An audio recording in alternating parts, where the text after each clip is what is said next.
Bismillah.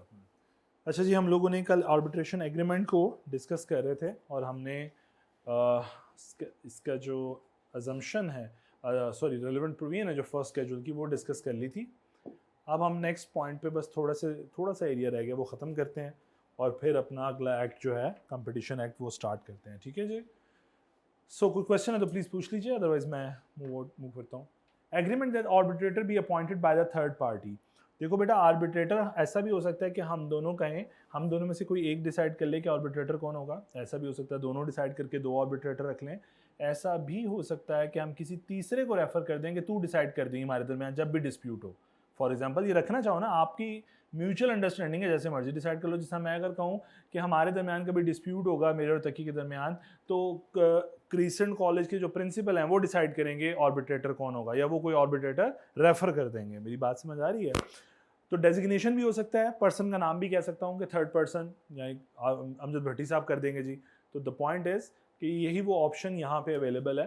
The parties to an agreement, arbitration agreement, may agree that the arbitrator shall be appointed by the person designated in the agreement either by name or the holder of any office। या मैं भट्टी साहब का नाम लिख दूं या उनका designation mention कर दूं। क्या बात समझ आई? एग्जांपल नंबर 5 पढ़िए please.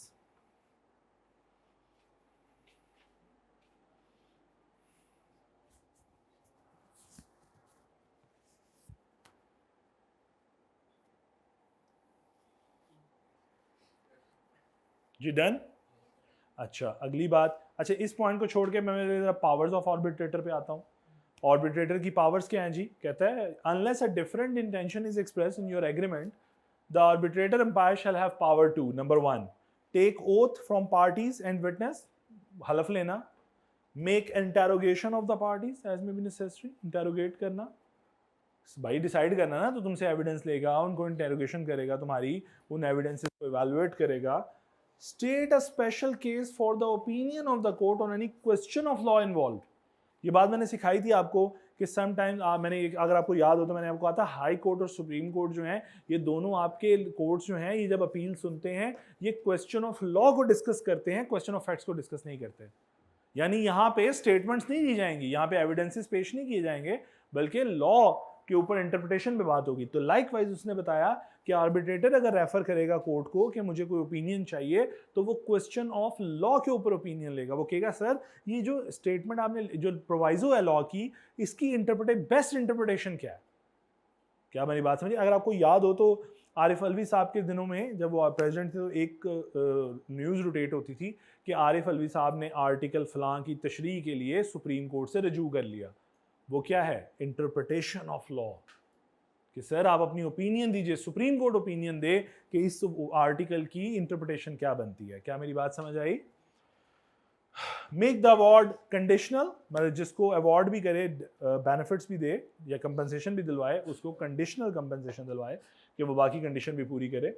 Correct any clerical mistake in an award arising from any accidental error और ओमिशन। अगर कोई एक्सीडेंटली कोई चीज गलत लिख दी गई है अवार्ड में, तो उसको रेक्टिफाई करने की पावर भी रखता है। क्या बात समझ आई? क्वेश्चन पेपर में आएगा तो क्या आएगा जनाब? पावर्स ऑफ आर्बिट्रेटर लिख दें, और आपने क्या लिखना है? जो रटा मारा होगा आपने। Parties to suit may apply for an order of when all the parties in the suit interested to refer the case to arbitration, they may apply in writing to the court for an order at any time before judgment is pronounced। तो ये बात तो मैंने पहले भी chapter 2 में सिखाई थी कि आउट ऑफ कोर्ट सेटलमेंट करनी है तो रिटर्न में रिक्वेस्ट कर दो और कोर्ट से बाहर चले जाओ, बाहर जाके सेटल कर लो। लेकिन जजमेंट से पहले अगर कोर्ट ने ही जजमेंट सुना दी तो फिर तो मकसद ही नहीं बाहर जाने का, फिर तो फैसला आ गया। क्या बात समझ आ रही है? पढ़िए एग्जाम्पल 6।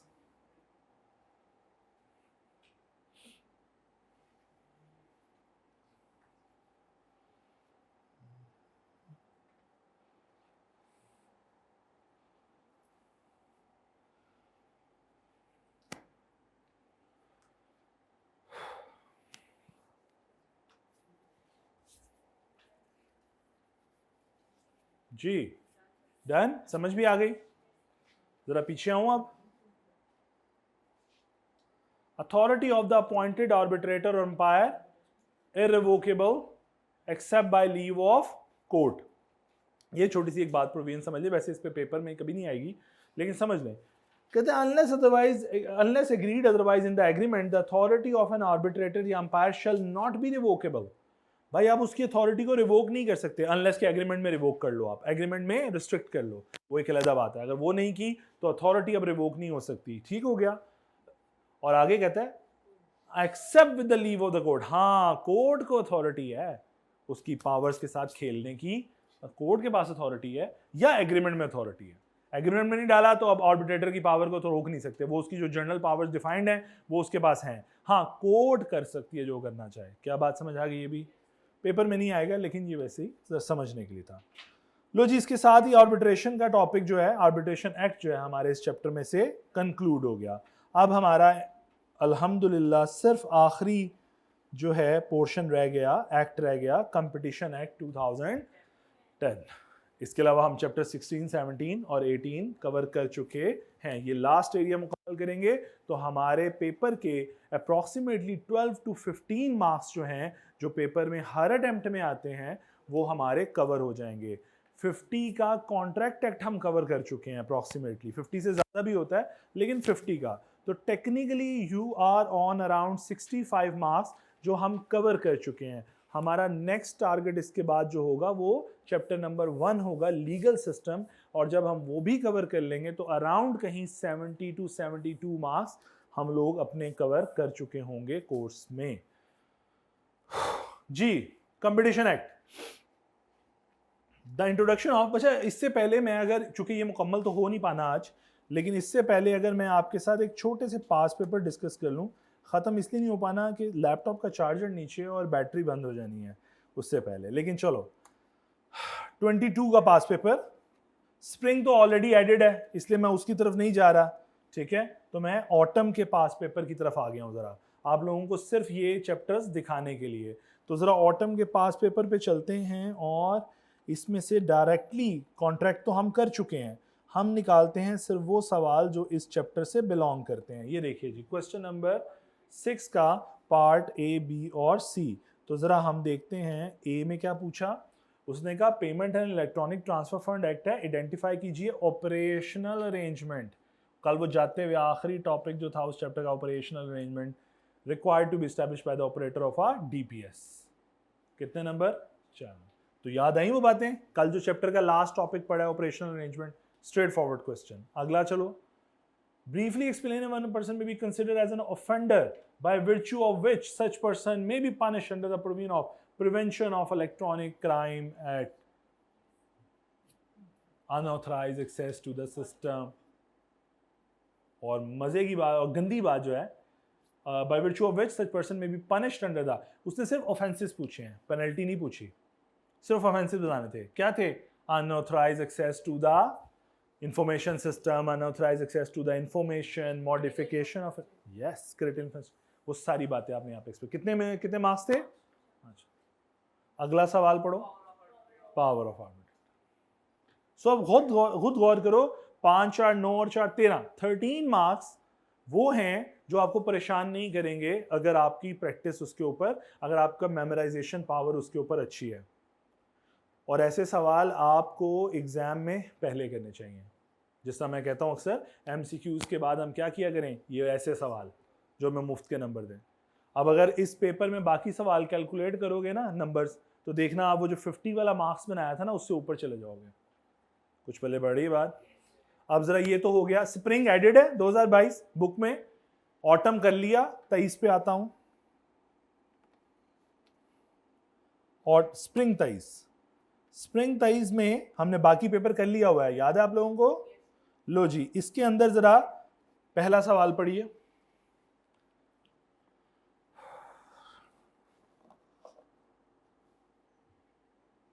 वो कौन से 4 तरीके हैं जिसमें डेजिग्नेशन जो है वो रिवोक हो जाएगी? उसी ऑपरेशनल अरेंजमेंट से ऊपर था, revocation of designation of a payment system, 4 number का। हाँ, इस बार उसने 4 नंबर के सवाल उधर से पूछे हैं कंपटीशन एक्ट से, जो भी हमने पढ़ना है, लेकिन वो भी आसान है। 2 डेफिनेशंस पूछी हैं और आखिर में क्या है, डिसेप्टिव मार्केटिंग प्रैक्टिस बता दें, स्ट्रेट फॉरवर्ड सवाल। अच्छा, ये भी हो गया स्प्रिंग भी। तो ज़रा ऑटम पे चलते हैं। ज़रा ऑटम 2023।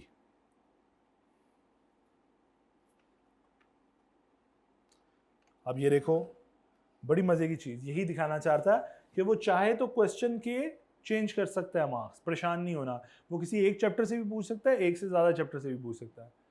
फाइनेंशियल इंस्टीट्यूशन की डेफिनेशन जो मनी लॉन्ड्रिंग में गिवन है 6 नंबर की, अब मजबूरी है कि वहां पे वो सारी लिखनी पड़ेगी जो आपके पास थी। और दूसरा रिपीट सवाल अभी देखे थोड़ी देर पहले तुम लोगों ने, 4 नंबर का दोबारा तसल्ली हो गई। सो इस चैप्टर्स में से बहुत आसान सवाल आते हैं। तो मैंने अब आपको 2022 के भी दोनों पेपर करा दिए, 2023 के भी दोनों पेपर करा दिए। हमने सिर्फ एक पेपर संभाल के रखा हुआ है और वो है 24 का, जिसको हमने छेड़ा नहीं है और वो ना छेड़ना है हमने। वो हम छेड़ेंगे जब हमारा कोर्स खत्म होगा, तब एक ही दफा पूरा पेपर सॉल्व करेंगे। उसकी रीजन कि मैं चाहता हूँ एक दफा आप पूरे पेपर में गो थ्रू हो, उस तरह जिस तरह एक स्टूडेंट एग्जाम हॉल में बैठ के गो थ्रू होता है।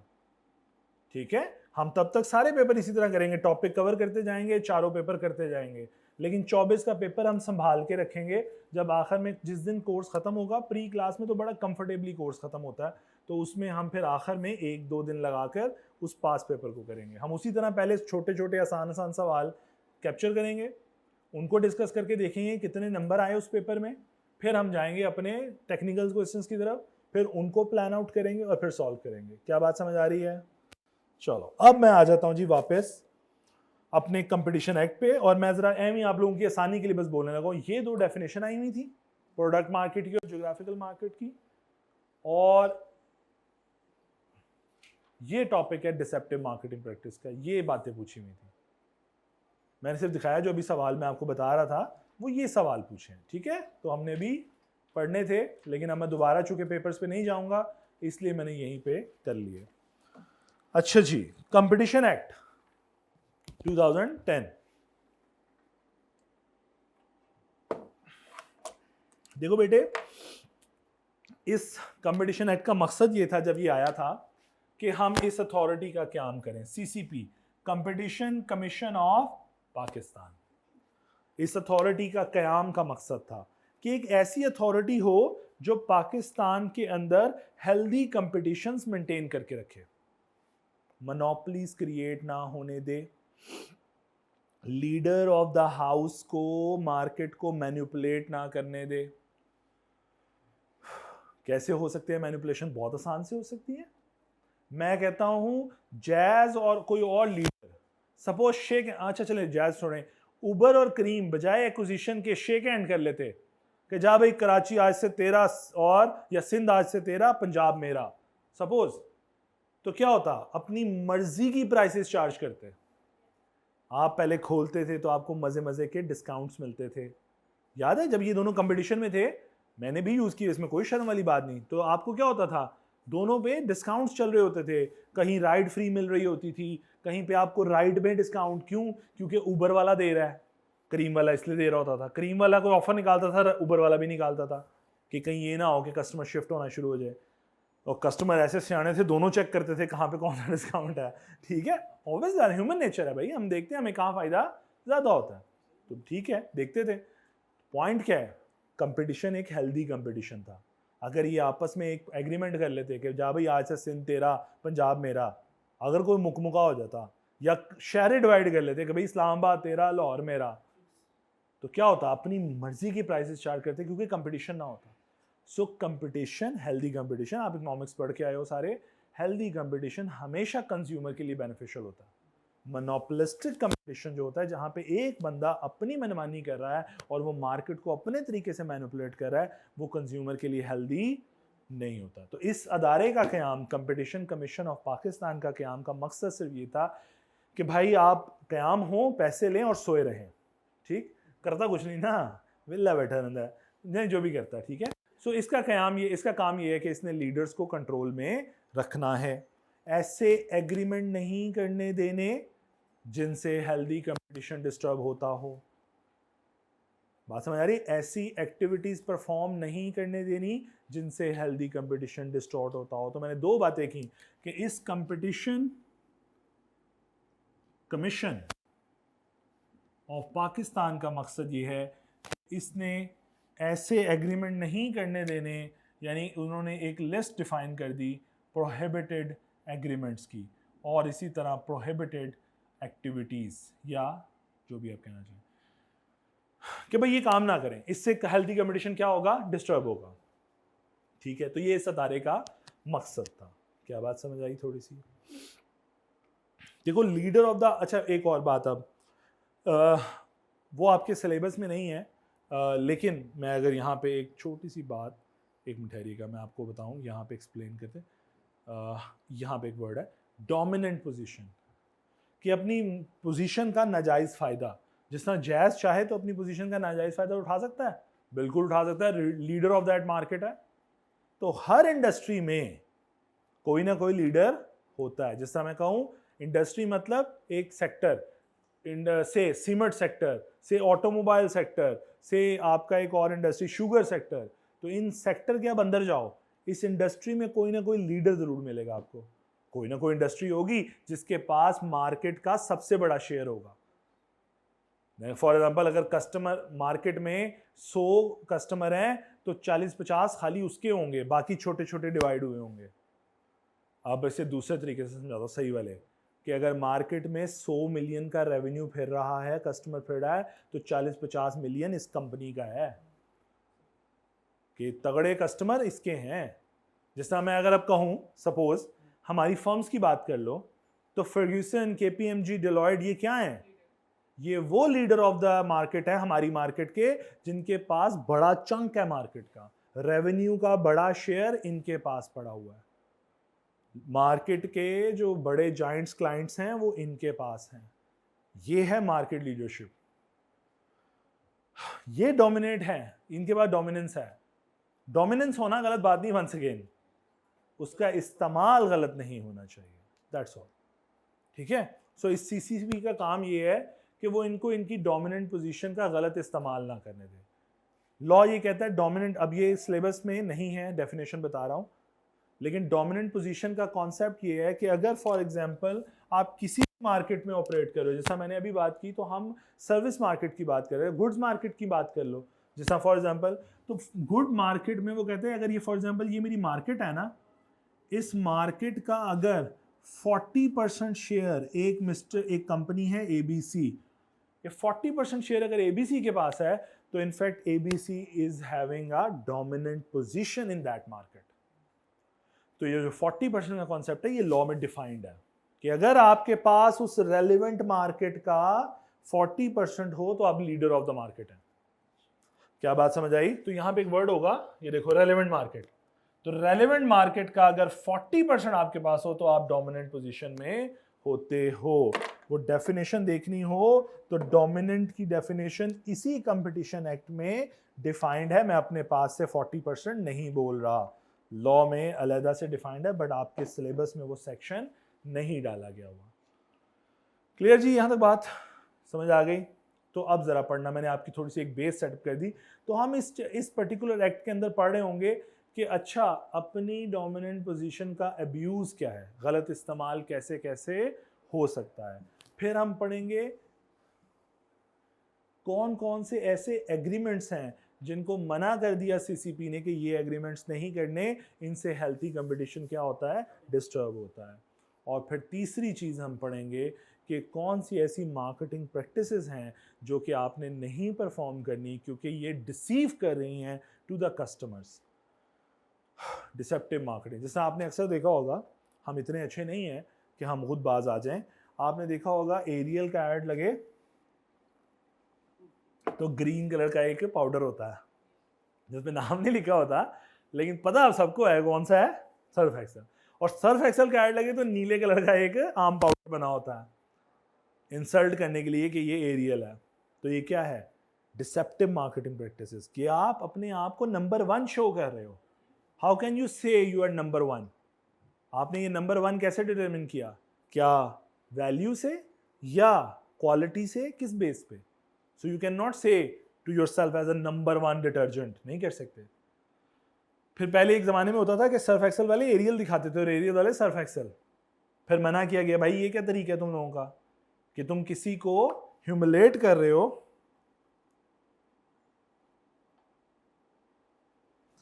तुम किसी को ह्यूमिलेट कर रहे हो, बात समझ आ रही है?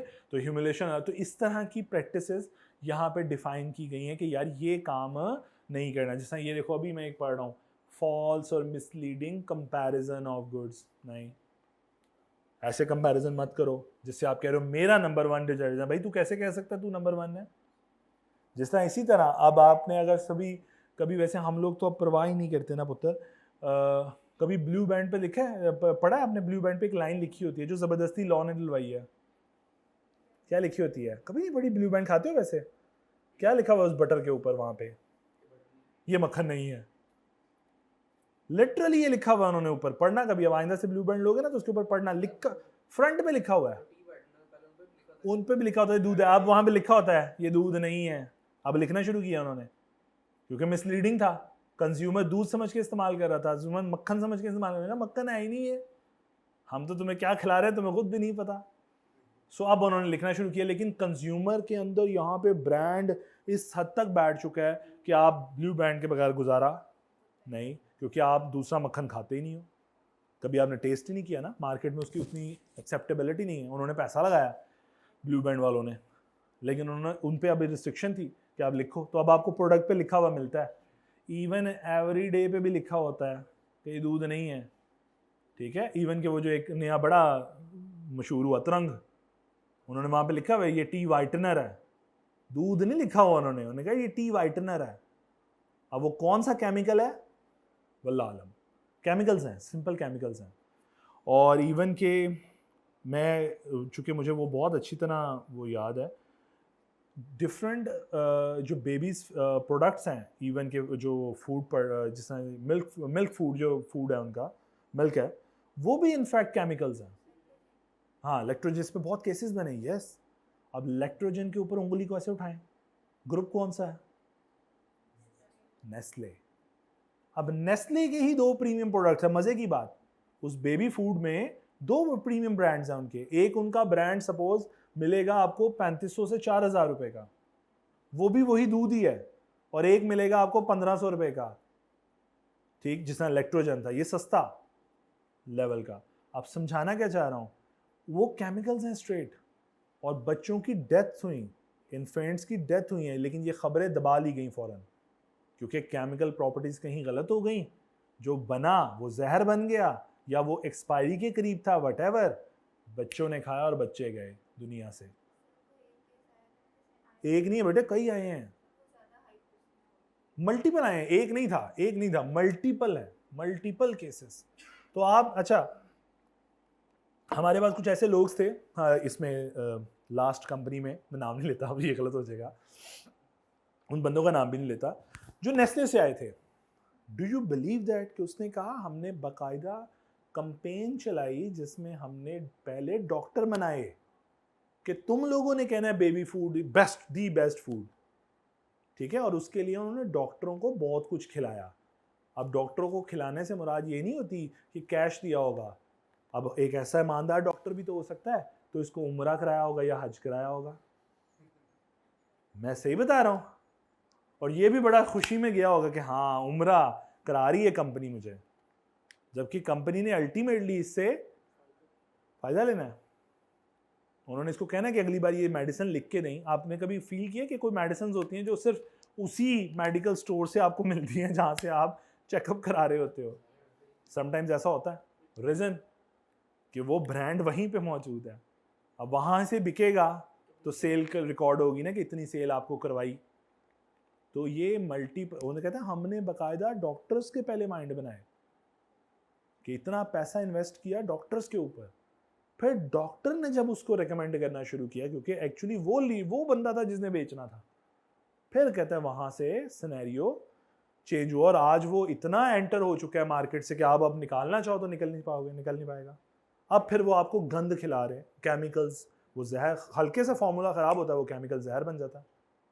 केमिकल है ना बेटे, और क्या है, वो केमिकल्स हैं, लेकिन वो जहर बन जाता है एकदम। तो ये पॉइंट है, ठीक है। तो वापस आता हूं, तो लेकिन क्या करें, वो जिस तरह मैंने कहा ना, इस बेटी ने भी कहा नेस्ले का ग्रुप है, आप कैसे उसके खिलाफ खड़े हो गए? दब गया वो केस, बेचारा गरीबों जिनके भी बच्चे गए उनको तो गया ना।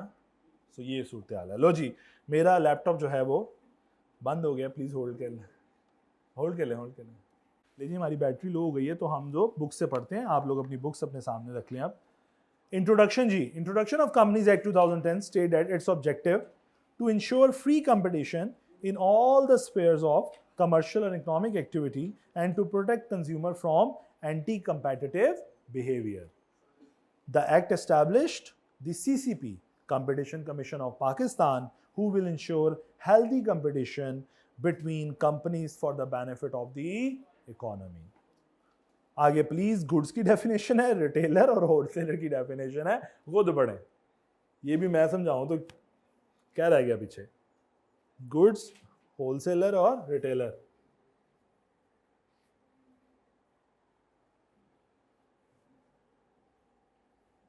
अब ये तो पता है ना कि होलसेलर कौन होता है? जो कंपनी से खरीदते हैं और आगे रिटेलर्स को बेचते हैं। और रिटेलर कौन होते हैं? जो अल्टीमेटली एंड कंज्यूमर्स को बेच रहे होते हैं।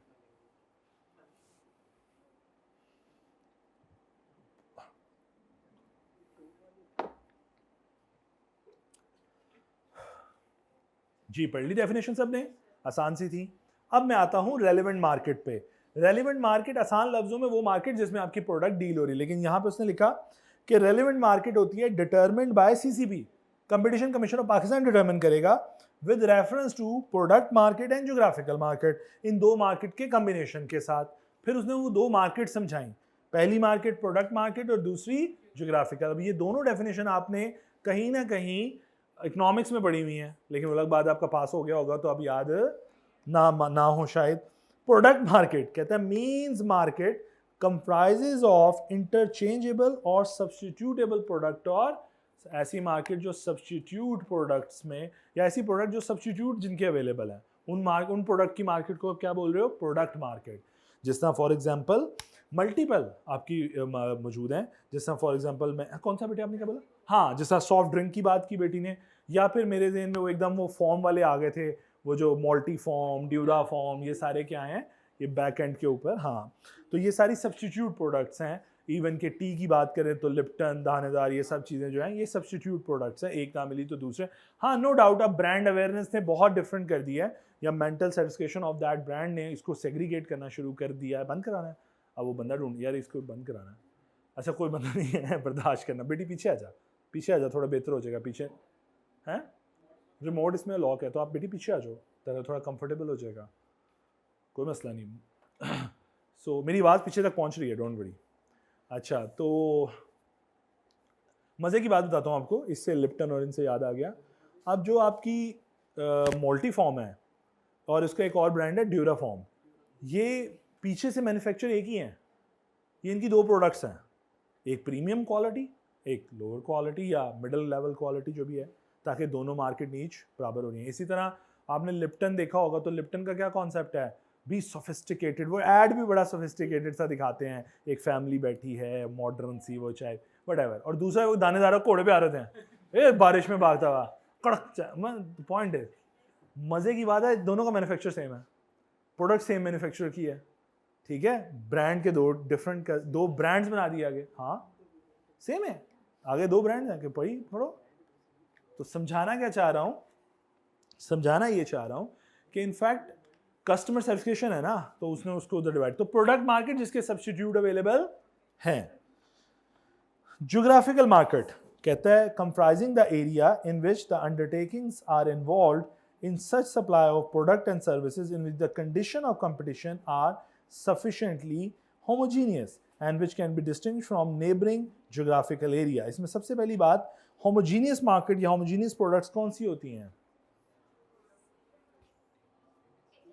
एक जैसी होती हैं। क्वालिटी पे कंज्यूमर किस पे बिहेव करता है? प्राइस सेंसिटिव होता है।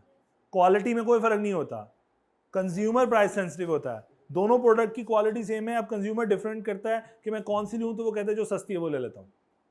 तो ऐसी मार्केट होमोजीनियस प्रोडक्ट जिसके अंदर क्वालिटी तो सेम है प्रोडक्ट की, लेकिन प्राइस डिफरेंस है। जिस तरह मैं अक्सर एग्जांपल देता हूं कि अगर आप ये सियालकोट की साइड पे चले जाएं तो स्पोर्ट्स एंड सर्जिकल गुड्स के अंदर या बल्कि इवन के अब तो क्लोथिंग में भी उनका बहुत बड़ा नाम बनता है। तो सियालकोट में स्पोर्ट्स एंड सर्जिकल गुड्स की बात करें तो हर मेरा ख्याल है सारी फैक्ट्रियां गालबन वहीं मौजूद हैं, और उनकी क्वालिटी प्रोडक्ट्स की, जो उनकी प्रीमियम प्रोडक्ट्स हैं, उनकी क्वालिटी सेम है। सिर्फ कंज्यूमर क्या है, प्राइस सेंसिटिव, कि भाई इससे लूँगा थोड़ी सस्ती मिल रही है। तो ऐसी मार्केट को आप क्या बोलते हो, होमोजीनियस मार्केट, प्रोडक्ट की होमोजीनियस मार्केट। ठीक है जी। सो वो कहते हैं कि फिर ज्योग्राफिकल मार्केट क्या हुई, कहते हैं आप एक ज्योग्राफिया से दूसरे में मूव करते हो तो प्रोडक्ट, जो होमोजीनियस प्रोडक्ट है वो डिफर कर जाती हैं। जिस तरह अगर आप सियालकोट में बैठे हो तो सर्जिकल गुड्स की मार्केट होमोजीनियस है, आपकी स्पोर्ट्स गुड्स की, इवन के आपके क्लोथिंग की। आप जरा फर्नीचर भी वो नहीं हो, वो दूसरी साइड है, वो इस साइड पे नहीं है। दूसरी साइड पे आप जरा फैसलाबाद में आओ, आपको जिन जमाने में ये कोविड में बहुत आपको ऑर्डर्स मिले और हर घर में लूम लगी हुई है, एक घर छोड़ के, दो घर छोड़ के लूम लगी हुई है। रेजिडेंशियल एरियाज में भी चल रही है लूम, ठीक है, क्योंकि वो एरिया जो है वहां पे होमोजीनियस प्रोडक्ट जो है वो फैब्रिक है, क्लोथिंग टेक्सटाइल है एक्चुअली, आसान लफ्जों में, तो वो होमोजीनियस है। तो एक ज्योग्राफिया से आप दूसरे ज्योग्राफिया में मूव करते हो, प्रोडक्ट होमोजीनियस प्रोडक्ट डिफर कर जाती है। तो उसने यही लिखा है बस ज्योग्राफिकल मार्केट को कि comprise the area in which the businesses are involved in supply of product या services in which the condition of competition are sufficiently homogeneous and which can be distinguished from the neighboring geographical area, मतलब सियालकोट से फैसलाबाद, तो दोनों में differ आ जाएगा homogeneous product में। तो ये उसने समझाई ज्योग्राफिकल मार्केट।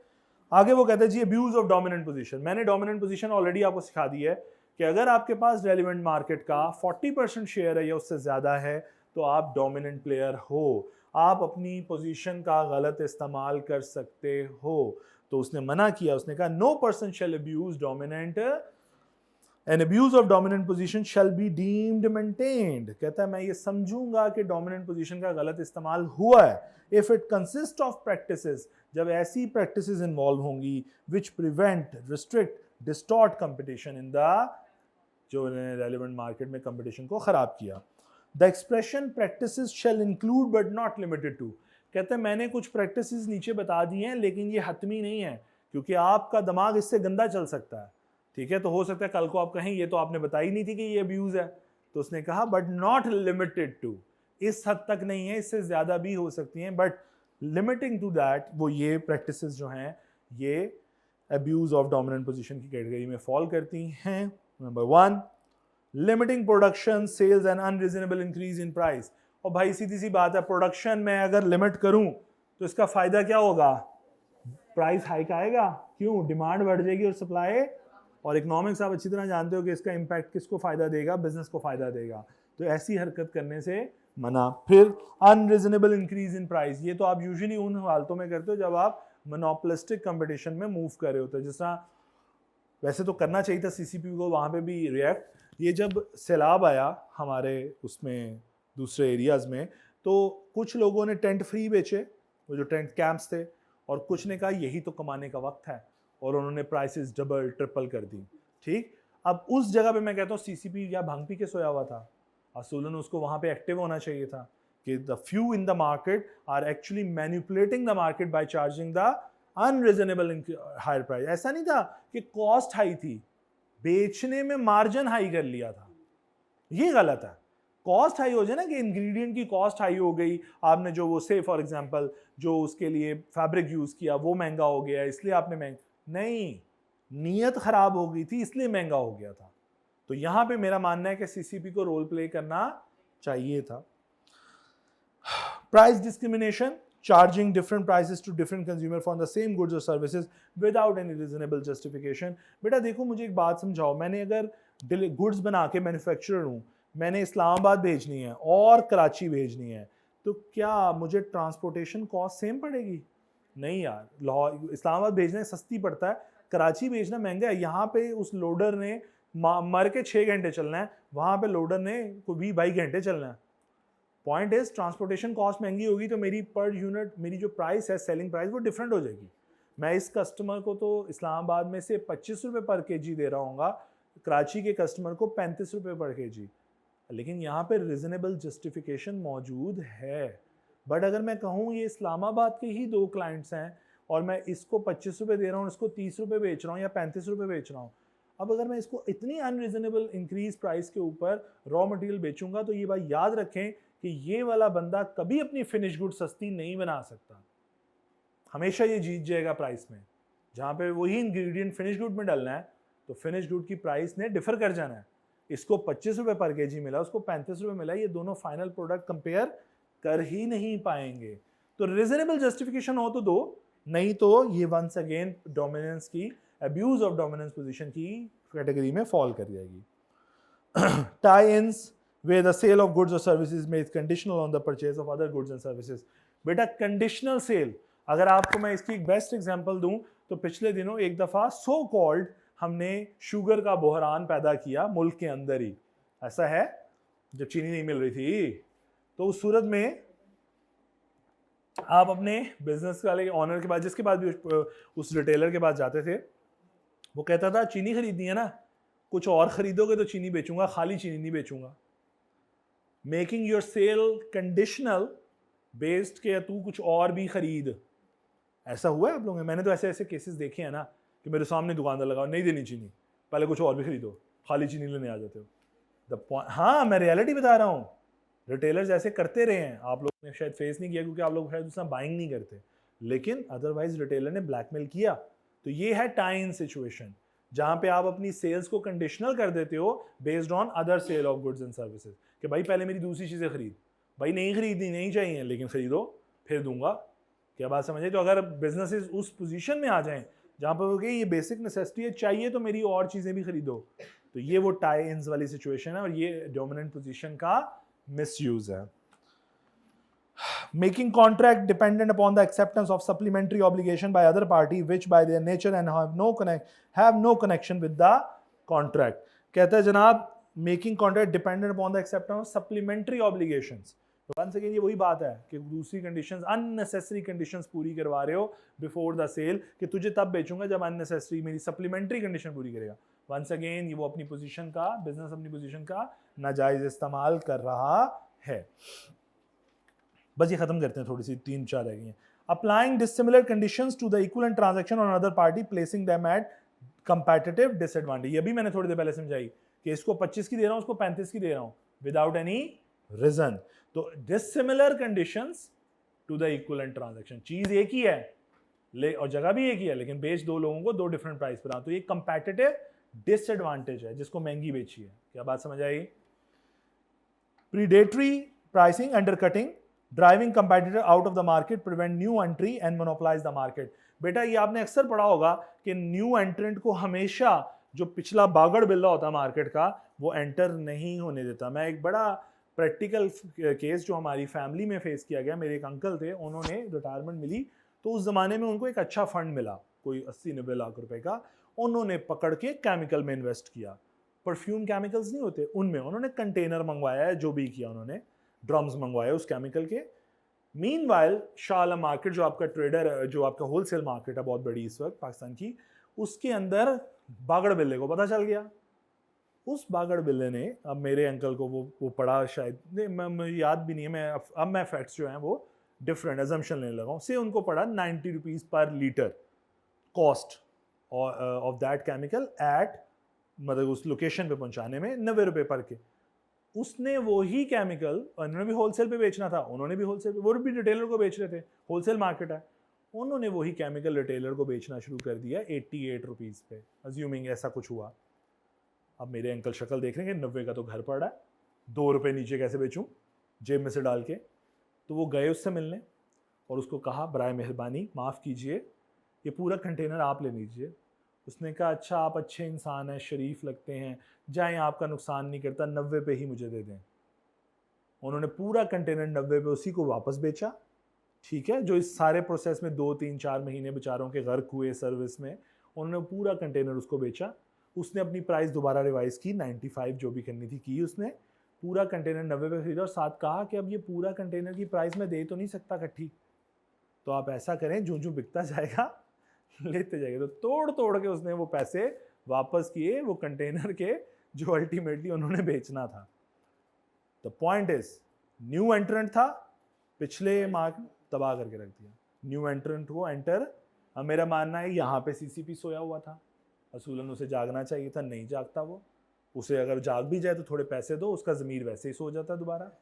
ठीक है, तो पाकिस्तान में ये प्रॉब्लम है।